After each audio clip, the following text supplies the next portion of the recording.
कड़वी बातों के एपिसोड भाग 6 में हम सभी दर्शकों का और सुझाव देने वालों का स्वागत करते हैं, अभिनंदन करते हैं। आइए आज हम उज्जैन को लेकर कड़वी बातें करें। यहाँ पर उज्जैन की क्या हालत हो रही है, अभी किसी को कोई परिकल्पना नहीं। यहाँ पर जो अवंतिकापुरी है ना, अब ये लूटपुरी, ठगपुरी और उन्मादपुरी और न जाने कौन कौन सी पुरी बन चुकी है। कोई बात नहीं है, ये तो है, अराजकता का माहौल है, अराजकता का माहौल ही रहेगा। आइए अब हम बात करते हैं कि यहाँ पर अनेक प्रकार के समारोह हुए। आज जन कवि साहित्यकार कॉमरेड मान सिंह राय जी का 42वीं स्मृति समारोह संपन्न हुआ। उसमें व्याख्यानमाला हुई और काव्य गोष्ठी भी हुई। और एक कवि हैं, साहित्यकार हैं सुगन चंद्र जैन, उनका को सम्मान किया गया। अच्छी बातें होना चाहिए। और कॉमरेड राय जो है ना, उनके आदर्शों पर चलना तो बहुत कठिन है, उनकी नीतियों पर भी चलना बहुत कठिन है, किंतु एक चल रहे हैं, यही पर्याप्त है। आइए अब यहाँ पर हम बात करते हैं कि वल्लभाचार्य जी की जयंती पर अब बड़ा जो आनंद आया, बड़ा उत्साह का माहौल था। हर जगह सुबह प्रभात फेरियाँ निकली, मंदिरों में भी आराधना हुई, भक्तों की भीड़ लगी और शाम को एक भव्य शोभा यात्रा निकली। उस शोभा यात्रा की छवि भी अपने आप में अनूठी थी। कृष्ण भक्ति की धारा बह रही थी, गंगा है, और बहुत अच्छा वातावरण लग रहा था, भक्तों की भीड़ थी। परंतु मैंने जब शोभा यात्रा का शूट किया और उसका प्रसारित किया ना, तो मुझे कुछ बातें अच्छी भी नहीं लगी। हुआ यह कि जब इतना बड़ा जुलूस निकल रहा था तो पुलिस प्रशासन का दायित्व था कि वो सुव्यवस्था करे, किंतु ऐसा नहीं हुआ। सड़कों पर, बीच सड़कों पर सेंट्रल पार्किंग वाहन स्पष्ट नजर आए। जब आप ये एपिसोड देखेंगे ना आप वल्लभाचार्य की शोभा यात्रा का, तो उसमें साफ नजर आ जाए। और आखिरकार हमारी फिर ये पुलिस करती क्या? शोभा यात्रा को कितनी तकलीफ हुई उन सेंट्रल पार्किंग वाहनों से, इसका जरा अंदाजा लगा लीजिए। और नंबर 2, हम जो वल्लभाधीश के जो भक्त हैं, अनुयायी है, वैष्णव पंथ के भक्त हैं, अनुयायी है, वे अनुशासित नजर आए। जब मुख्य स्वामी जी अरे तो उनके स्वागत के लिए कैसी भीड़ होंगी, अरे उनके दर्शन करने दीजिए लोगों को, आप तो उनको अपने घेरे में ही घेरे हुए। ये क्या है? अच्छी बात है? ऐसी अच्छी बात नहीं होती। सबको अनुशासित ढंग से अपने जो भी आराध्य हैं, जो भी आप में जिनमें विश्वास करते हैं, उनको सब पे दर्शन करने दीजिए। अब चलिए, अब यहाँ पर बात है, अब महाप्रभु जी की बैठक में भी पूरी शोभा यात्रा निकास चौराहे से महाप्रभु जी की बैठक पर रवाना हुई। हाँ, अच्छी बात है, होना चाहिए। जो भी हो, सबको अपने अपने धर्म पालन की आज़ादी है, स्वतंत्रता की। अब यहाँ पर आइए हम एक बात करते हैं। मैं कल अचानक मुझे श्याम मित्र मंडल की गोष्ठी में जाने का अवसर मिला। उसमें डॉक्टर शिव चौरसिया जी थे, बुधोलिया जी थे और शहर के अनेक गणमान्य नागरिक मौजूद थे। मुझे बहुत अच्छा लगा। हनुमान चालीसा का पाठ हुआ, उसके बाद में विचार गोष्ठी संपन्न हुई और अनेक बातें अच्छी लगी। प्रदीप जैन जी भी थे और शर्मा जी भी थे, अनेक प्रकार के लोग थे। जो बहुत अच्छी बात है और ऐसी जो बौद्धिक गोष्ठियाँ होती रहना चाहिए, जिससे कि हमारे दिमाग पर, हमारे सोच पर, हमारे विचारों पर अच्छा प्रभाव पड़े और शुद्धता आती है। अब आइए हम यहाँ पर शहर की अनेक समस्याओं की बात करते हैं। ये गौ माता के नाम पर है ना, इस देश में क्या क्या हो रहा है। तो जब मैं सुबह सड़कों पर निकला ना, तो गौ माता जो सफाई कर्मी जो कचरा करके ढेर लगाते हैं ना, वो कचरा खाते नजर आए। अरे ये जो गौ सेवक है ना, कहाँ सोए हुए?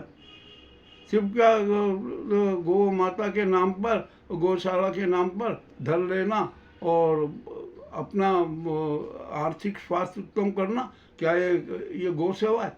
अरे ऐसी गौ सेवा सेवक कौन से, तो भगवान बचाए। चलिए ठीक है।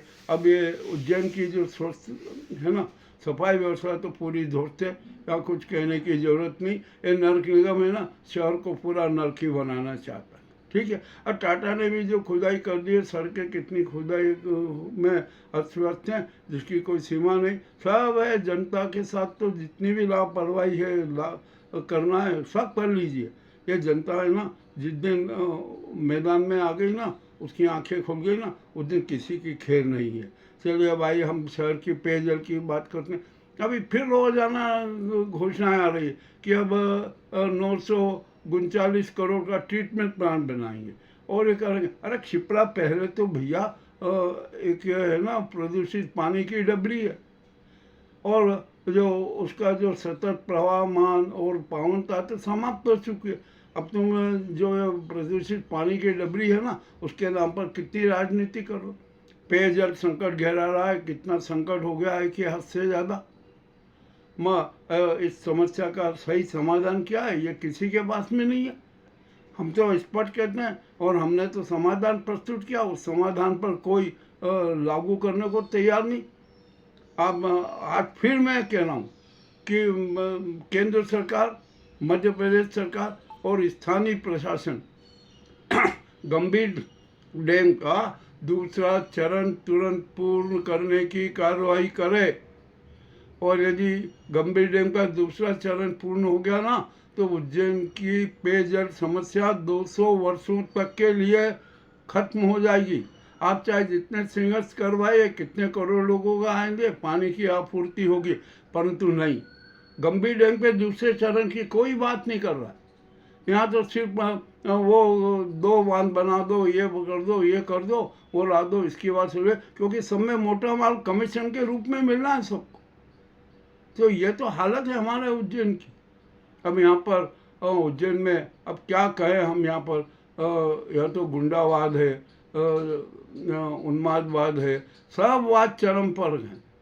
यहाँ पर कोई किसी को उज्जैन की गरिमा से, उज्जैन के सम्मान से किसी को प्रेम नहीं, और सब तरफ दिखावा, हर तरफ दिखावा। दिखावे का जब मैं सड़कों पर जाता हूँ ना, तो दिखावे का धर्म और दान के जो नज़ारे देखता हूँ ना, तो सिर शर्म से झुक जाता। अब हम यहाँ पर आप देखिए पुलवामा 2 के बारे में यहाँ लोग अपनी राजनीति चमका रहे हैं। कहीं पर कैंडल मार्क कर रहे हैं, कहीं पर पुतले जला रहे हैं। अरे आप में जरा अपने आप को तो खोजिए, अपने आप को तो सोचिए कि हमारी आत्मा में जो अहंकार के उन्माद है, स्वार्थ है, धन लोभ है, लूट है, धोखाधड़ी है, विश्वासघात के आतंकी तो बैठे हुए हैं, और वे सारे सब स्वदेशी आतंकी है। तो वे तो अपना काम दिखाएंगे ही, चाहे कुछ भी हो जाए। और हम जो विदेशी आतंकियों को लेकर यहाँ नाटकबाजी कर रहे हैं, कभी कैंडल मार्च की बात करते हैं, कभी ये करते हैं, सब दिखावा करते हैं। ये दिखावावाद है ना, हमारे देश के लिए घातक है, हमारे समाज के लिए घातक है, और हमारे लिए भी घातक है। तो मैं जब यहाँ पर जितने भी है ना, ये जो हमारे जो चिंटू, जो उन्मादी चिंटू हैं ना, और मैं उनसे भी यह अनुरोध करता हूँ कि भैया ये सारे नाटक छोड़ दीजिए, दिखावे का नाटक छोड़ दीजिए, और एक अच्छा नागरिक और सच्चा नागरिक बन जाइए। आप है ना, जिस दिन हम सब अच्छे और सच्चे नागरिक बन जाएंगे ना, सारी समस्याओं का समाधान हो जाएगा। अब यहाँ पर क्या हो रहा है, यहाँ पर गुंडावाद चरम पर है, पुलिस बेबस है, कुछ कर नहीं सकती। यहाँ पर अनेक प्रकार की गैंग सक्रिय है जो किसी भी तरीके से लूट मचाए हुए। और यहाँ पर जब मैं मीडिया की जब बातें सुनता हूँ ना, तो बड़ा आश्चर्य करता हूँ कि कोई वहाँ अफसर के वहाँ जाकर कहता है साहब माल का है, वो कहता है कि अरे कुछ नहीं, एक बड़ा विज्ञापन करवा दो। ये सारे ऐसे नाटक हो रहे। अब ये तो सारी बात हो गई। अब यहाँ पर अभी अभी समाचार आया है कि जो पुलिस थानों में जो जब्त वाहन है ना, उनकी नीलामी होगी। करते रहिए, आपको जो भी करना है कीजिए, इसमें कोई दिक्कत नहीं है। अब यहाँ पर शहर में है ना, आत्महत्याओं का दौर पूरा जारी है। आज भी एक शराबी था, उसने शराब पी और उसके बाद में आत्महत्या कर ली। और अब जो कितने स्थानों पर चाकूबाजी हो रही है, आपने देखा। और देवास बस स्टेशन के पास में चाकूबाजी हुई, खुलेआम चाकूबाजी हुई।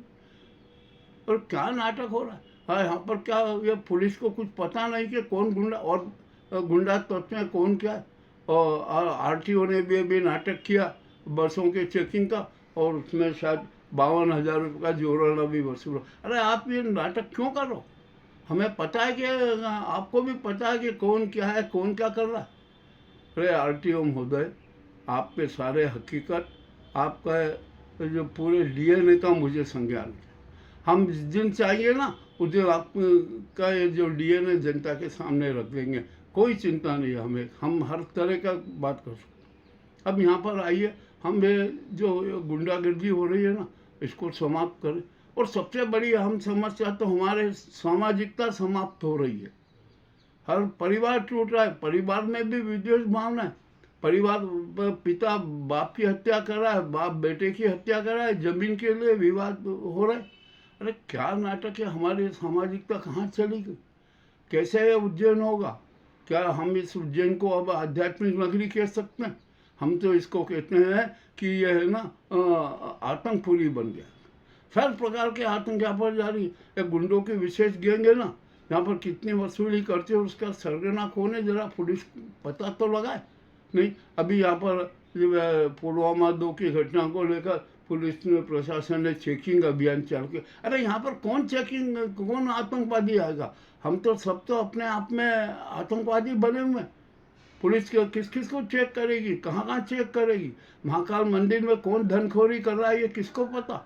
महाकाल मंदिर के बाहर किस प्रकार की लूट ठगी का आरंभ चल रहा है ये सब जानते हैं। अब किस किस को पुलिस गिरफ्तार करेगी? तो ये जो है ना, ये स्वदेशी आतंकवाद समाप्त होने वाला नहीं है। विदेशी आतंकवाद तो समाप्त हो जाएगा, किंतु स्वदेशी आतंकवाद समाप्त नहीं होगा, क्योंकि जो हमारे अहंकार, उन्माद और अनेक प्रकार के आतंकी हमारे आत्मा में बैठ गए, हमारे चरित्र में घुल गए और हमारा डीएनए बन रहा है। तो हम कैसे उद्धार होगा? और शहर की जो हालत है ना, इतनी बद से बदतर है कि हद से ज़्यादा। और मैं तो यहाँ पर खुला कहता हूँ कि जितनी भी योजनाएं बन रही हैं ना, उसमें भारी घोटाले होंगे, भारी घोटाले होंगे। हमें सब पता है कि कौन क्या, कहाँ, किस प्रकार, कैसे घोटाले करेगा। अब आइए हम यहाँ पर हमारे जो धर्मपालिका है ना, अपने आप में धर्मपालिका कहती, अरे उसको धन की परिभाषा याद नहीं कि धर्म क्या है। उसको तो धन की परिभाषा याद है। यहाँ जो अखाड़ों में रात में हम जब मैं दृश्य देखता हूँ ना, तो सिर्फ शर्म से झुक जाता है कि हमारी धर्मपालिका का कैसा चरित्र हो गया। अब ये बहुत खराब बात है। हम आलोचना कर रहे हैं तो लोग हमें कहेंगे अरे ये धर्म विरोधी हैं। हम धर्म विरोधी नहीं है, हम तो सनातन धर्म के रक्षक हैं, सत्य के रक्षक हैं, हम सत्य के सैनिक हैं, हम आध्यात्म के सैनिक हैं। हम है ना, ये जो दिखावे के दान और धर्म में विश्वास नहीं करते हैं, हम तो आत्मचिंतन में विश्वास करते हैं, अपने सत्य को जानने में विश्वास करते हैं। और सत्य को जानने के बाद संकल्प करने की बात करते हैं कि अब हम कभी भी किसी भी प्रकार की आतंकवादी घटनाएं और जो ये अहंकार, उन्माद, इसको कभी नहीं होने देंगे और नहीं बर्दाश्त करेंगे। किंतु सब हो रहा है, यहाँ पर लूट मची हुई है। देखिए आप जरा वहाँ पे, हर आदमी, ठेले वाला, हर व्यापारी लूट में मचा हुआ है। उसको धन की भूख है और उसके धन की भूख मिटने वाली नहीं है। ये तो जारी रहेगी, चलती रहेगी, हम चाहे जितने भी प्रयास कर ले। अब ये तो है ना, स्वदेशी आतंकवाद हमारा धर्म बन गया। ये धर्म बनना भी खराब बात है। अब हम कैसे सुधरेंगे ये कल्पना करना मुश्किल है। जब वो होगा ना, ये सारा उज्जैन का स्वरूप बिल्कुल बिगड़ चुका। और आइए मैं क्षिप्रा की बात करूँ। अरे क्षिप्रा के उद्धार की बात करते, जरा उद्गम स्थल से समर्पण स्थल तक का सर्वे तो कर लो। वहाँ से देख लोगे कि क्षिप्रा के में एक बूंद पानी नहीं टपक रहा है उसके गौमुख से। और आप कह रहे हो क्षिप्रा का उद्धार करेंगे, ये करेंगे। अरे क्षिप्रा एक संस्कृत शब्द है और जिसका अर्थ है कि सतत पावनता के साथ प्रवाहमान रहने वाली नदी क्षिप्रा है।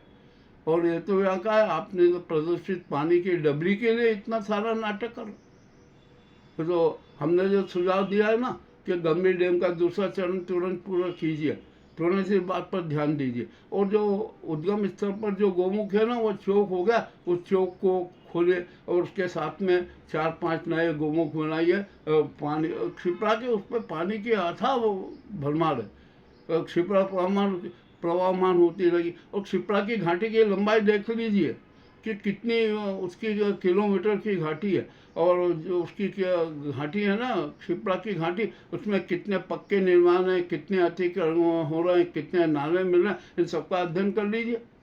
अरे क्षिप्रा को सतत प्रवाहमान बनाने का मास्टर प्लान बनाइए। आपको बिना मास्टर प्लान बनाए कुछ नहीं होगा।